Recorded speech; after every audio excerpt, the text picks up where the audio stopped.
We're getting festive on the channel. It's Nintendo Santa. Hello and welcome to Shelf Centered. Please don't forget to like and subscribe. It really helps out the channel.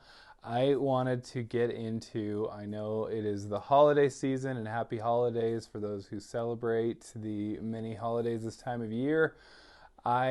My kids are just dying for Christmas. They're counting it down. They've done those little like circle things that they can take apart and everything. So anyway, just wanted to jump right into my most anticipated books of next year.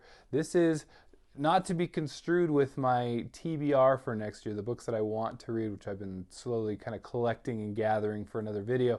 But this is more what is coming out, what I'm excited for, at least anticipating whether or not I'll read it actually next year, but just things that I'm kind of just excited for and excited to hear about. So, like I said, without further ado, jumping into it.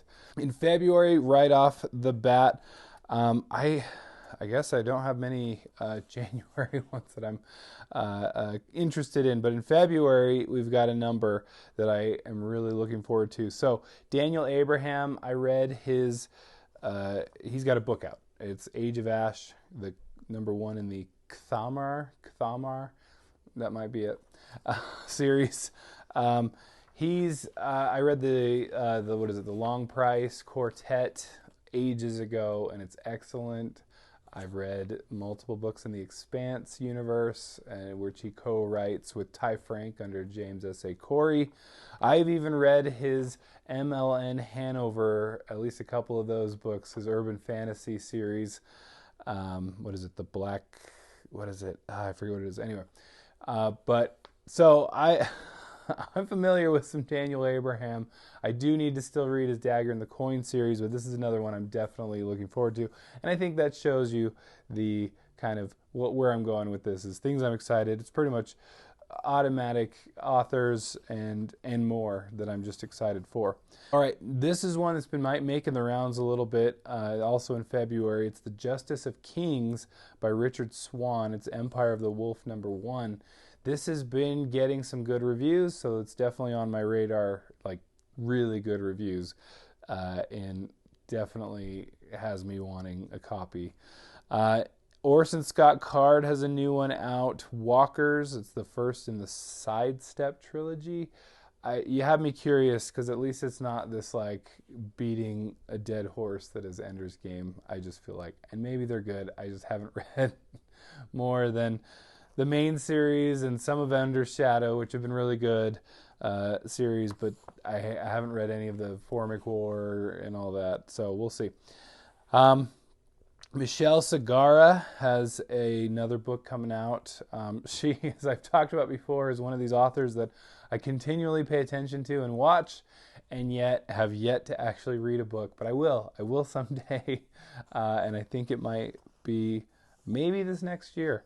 So anyway, Sword and Shadow, it's The Wolves of Elantra #2, so that's exciting. And then Max Gladstone is another one that's been on my list. He has that book that's won all kinds of awards with some that he co-wrote with, I'm blanking on the name, but I'm sure editing self can Google this.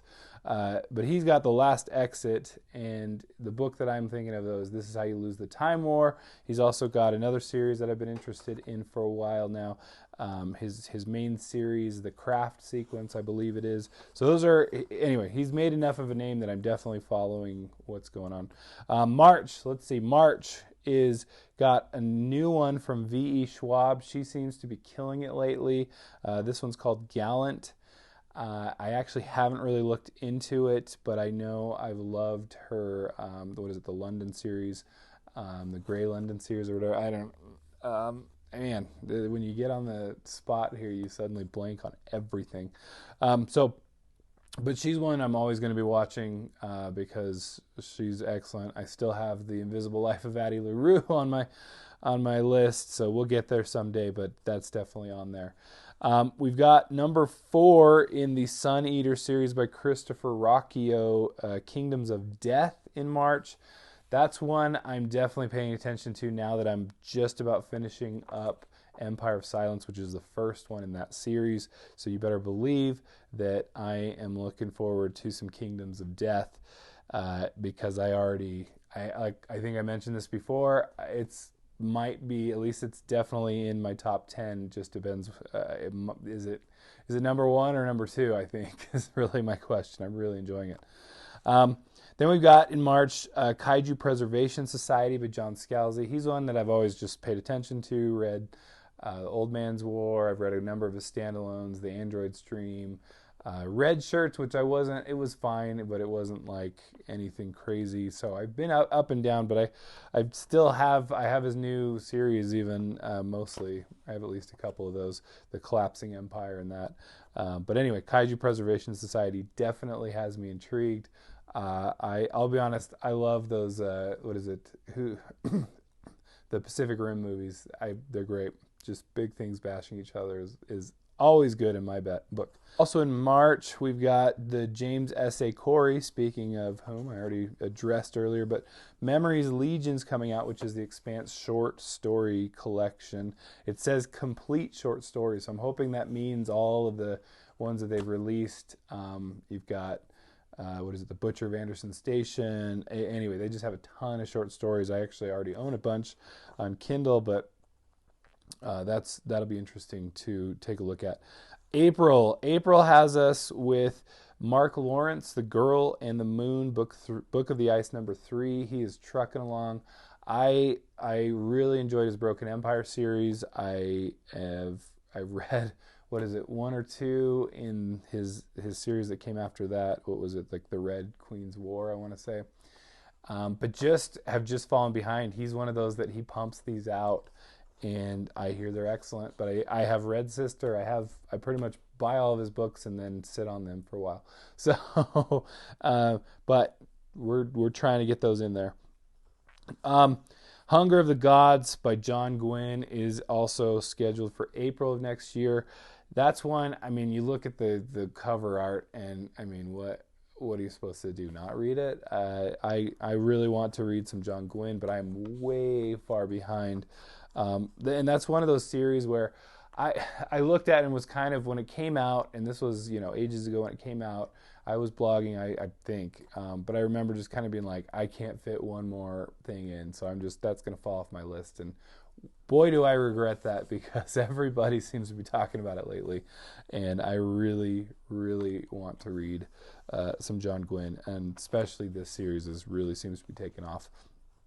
All right, then we've got, also in April, An End to Sorrow, The Obsidian Path #3 by Michael R. Fletcher. Talked about Michael R. Fletcher a lot on the channel, well, a couple times at least, and just really good presence on Twitter, and just makes me want to read. And those are the little things that an author can do to just get me on their side. And now I want to read what you do, because I like you as a person. And we got May. We've got a couple things here. So we're starting to get the kind of further out in the year it slows down with what is actually known for publication. So that's where anyway, we'll see kind of what happens. But anyway, May is still pretty good. But one that I have is a Heroic Hearts. It's edited by Jim Butcher and Carrie L. Hughes. New Dresden short story. Of course, I'm going to be interested in that. We've got Seasonal Fears. It's Middle Game #2 by Shannon McGuire. I happened to I found it. It was Middle Game was a Kindle deal in the last couple months, and it kind of took off. And literally everyone on that said, "You've got to read Middle Game. It's so good." And so definitely put it on my radar. So I haven't read that, but I'm still interested in Seasonal Fears here. We've got another one in May from Guy Gavriel Kay. It's All the Seas of the World. And, as usual, I track him, even though he's another one of the authors that I've read limitedly of and need to read more. And here we are.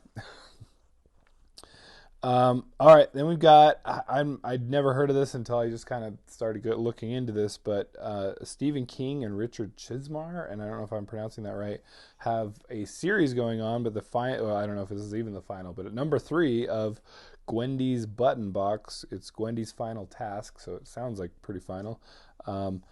Is coming out in May. Interesting. Just never even heard about it until I was researching this. I kind of, if it's Stephen King, I might be looking into it. He's so prolific. He's not like a James Patterson that just goes slap my name onto anything. And maybe he doesn't. I don't know. This is just my opinion. But I can at least trust that Stephen King's involved. I feel like he can't not be involved when it comes to writing. He loves it so much.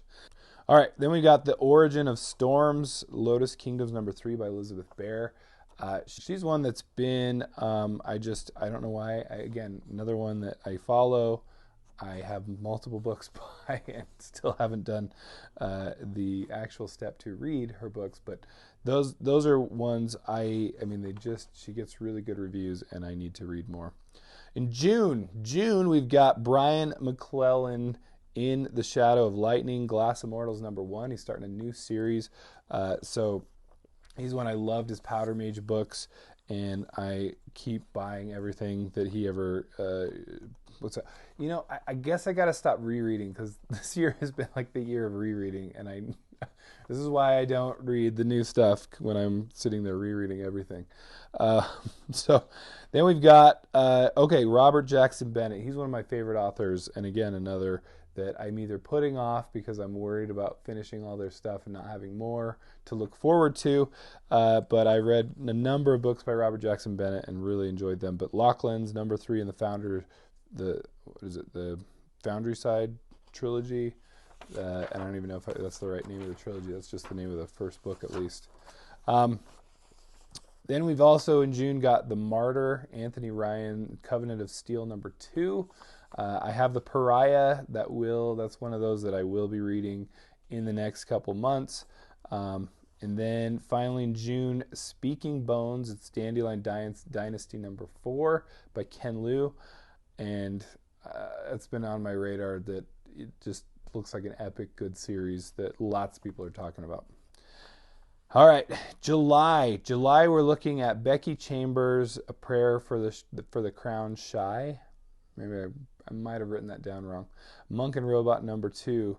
And although that could be right, I love Becky Chambers' the names of her novels. Just they're so good. They're always interesting. You always go, that makes me want to read it. And I don't know how she nails it so well. And I need to read some Becky Chambers.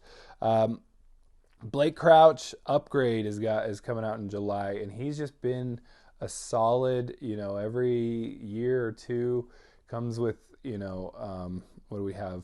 We got Recursion that I just read recently, and Dark Matter.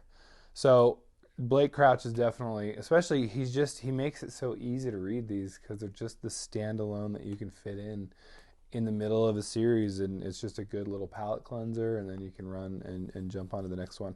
I included this one. I have a love-hate relationship with Tad Williams, but he's got a new one coming out in July, Into the Narrow Dark, Last King of Osten-Ard number 3.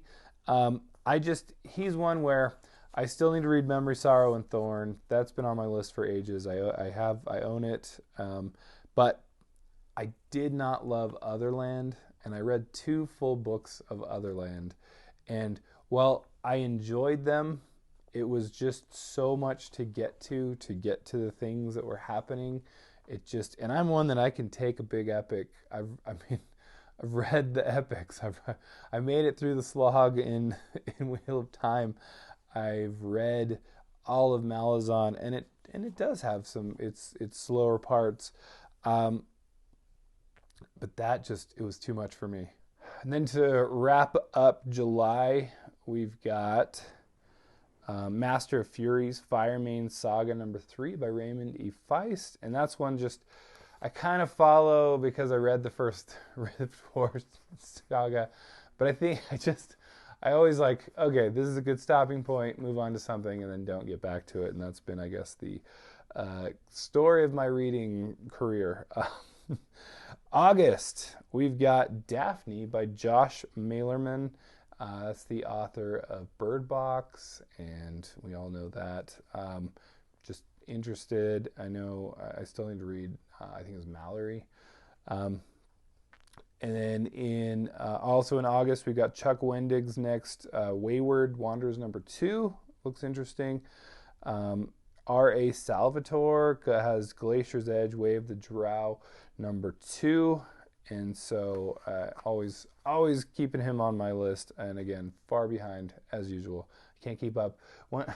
Once your author, your like must-read author list gets like into the hundreds, it's just, especially when you have prolific writing authors like R.A. Salvatore, Daniel Abraham, who else? So many. Brandon Sanderson, who just write faster almost than I can even read. So, and then finally in August, we've got Bonds of Chaos, Threadlight #3 by Zach Argyle. That's one I plan to at least be reading before then. I would like to be ready for it because I have the first 2 on audio. All right, the rest of the year kind of gets a little like iffy, and so I just wanted to throw in a couple that are kind of slated for next year potentially. Obviously, well, in November at least we do know we've got The Lost Metal by Brandon Sanderson. I need to read Mistborn, so that's just, it's on my list, but it's a little down the list, definitely. We've got Nona the Ninth and The Locked Tomb #3 by Tamsin Muir. We've got Sometime, I believe, it seems like it, but I would believe at least by the end of the year, Janie Wirtz, The Last Book in her Wars of Light and Shadow, I would imagine would be out by the end of the year. Song of the Mysteries, her latest Twitter message was that she was working on editing the last chapter set in the book. And so if she's doing that, I'm sure, and it might, and I don't know if that means she's already sent it to the editor and gotten that back, or it's just her own editing of it, because I know there's a pass that, that you do for that too. So I imagine, though, regardless, if she alone even is editing and it even needs to go to an editor still, we should still see that by the end of the year. So that's exciting, and that's anyway, that makes me need to go, okay, I need to get on the horse on that one and read to catch up. So I am really excited for next year. Lots of great stuff. What are you looking for? What did I miss? How terrible of a job did I do? Please let me know. Please have a great holiday, and I literally just thanks again for everything. I cannot express my appreciation enough. And so, hey, we'll see you later. Have a great time. Bye.